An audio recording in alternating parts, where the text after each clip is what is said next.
Just as modern cars don't look like a Model T Ford anymore, so are present-day telescopes radically different from their classic predecessors, like the 5-meter Hale telescope. For one thing, their mounts are much smaller. The old-style mount is an equatorial one, where one of the axes is always mounted parallel to the Earth's rotation axis. In order to keep track of the sky's motion, the telescope simply has to rotate around this axis at the same speed with which the Earth rotates. Easy, but space-hungry. The modern-day altitude-azimuth mounts are much more compact. With a mount like that, the telescope is pointed much like a cannon. One simply chooses the bearing, chooses the altitude, and off you go.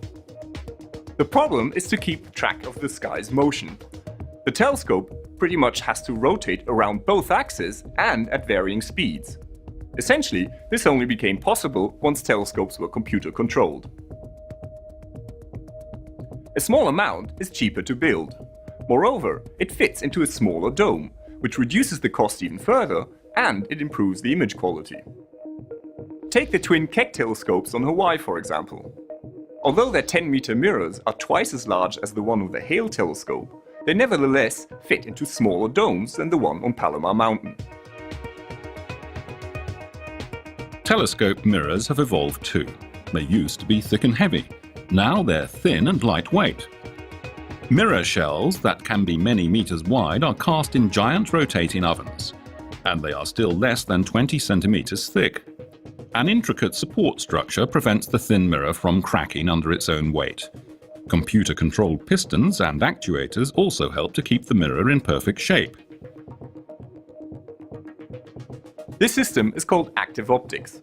The idea is to compensate and to correct any deformations of the main mirror caused by gravity, the wind, or temperature changes. Now, a thin mirror also weighs much less. That means that its whole supporting structure, including the mount, can also be a lot trimmer and lighter, and cheaper. Now here's the 3.6-meter New Technology Telescope, built by European astronomers in the late 1980s.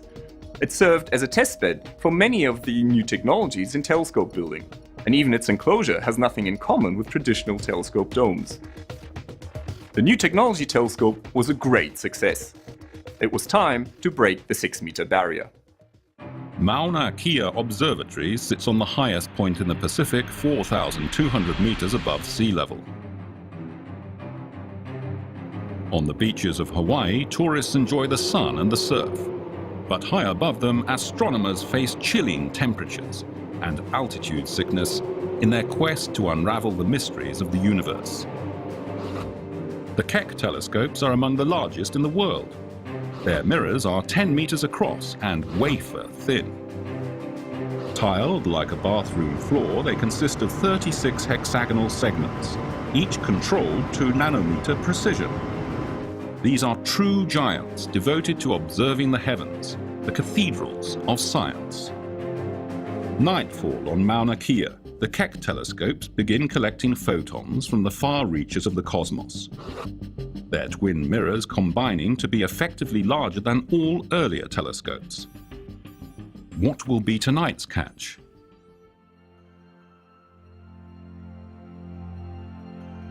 A pair of colliding galaxies billions of light years away? A dying star gasping its last breath into a planetary nebula? Or maybe an extrasolar planet that might harbor life? On Cerro Paranal in the Chilean Atacama Desert, the driest place on Earth, we find by far the biggest astronomy machine ever built, the European Very Large Telescope.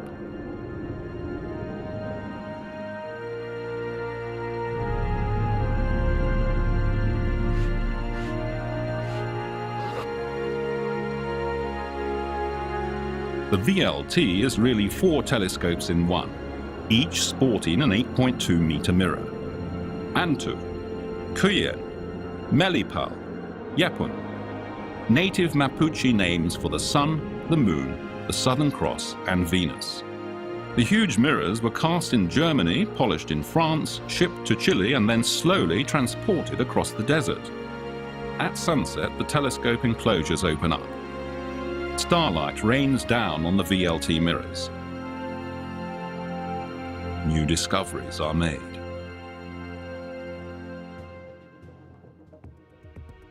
A laser pierces the night sky. It projects an artificial star into the atmosphere 90 kilometers above our heads. Wavefront sensors measure how the star's image is distorted by the atmospheric turbulence.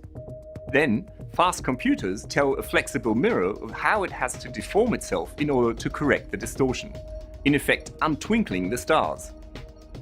This is called adaptive optics, and it's the big magic trick of present-day astronomy. Without it, our view of the universe would look blurred by the atmosphere. But with it, our images are razor sharp. The other piece of optical wizardry is known as interferometry. The idea is to take the light from two separate telescopes and to bring it together in a single point, while preserving the relative shifts between the light waves. If it is done precisely enough, the result is that the two telescopes act as if they were part of a single colossal mirror as large as the distance between them. In effect, interferometry gives your telescope eagle-like vision.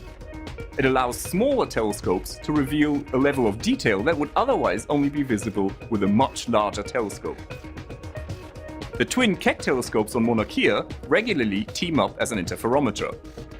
In the case of the VLT, all four telescopes can work together.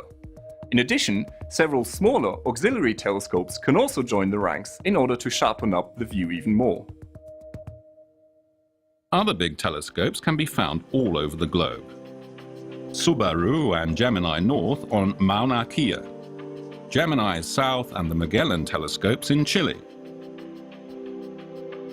the Large Binocular Telescope in Arizona. They are constructed at the best available sites, high and dry, clear and dark. Their eyes are as large as swimming pools, all kitted out with adaptive optics to counteract the blurring effects of the atmosphere.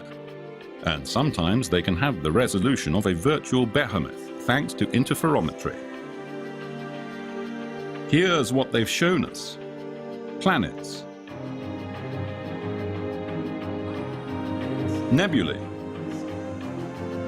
the actual sizes and squash shapes of some stars, a cool planet orbiting a brown dwarf, and giant stars whirling around the core of our Milky Way galaxy, governed by the gravity of a supermassive black hole. We've come quite a way since Galileo's days.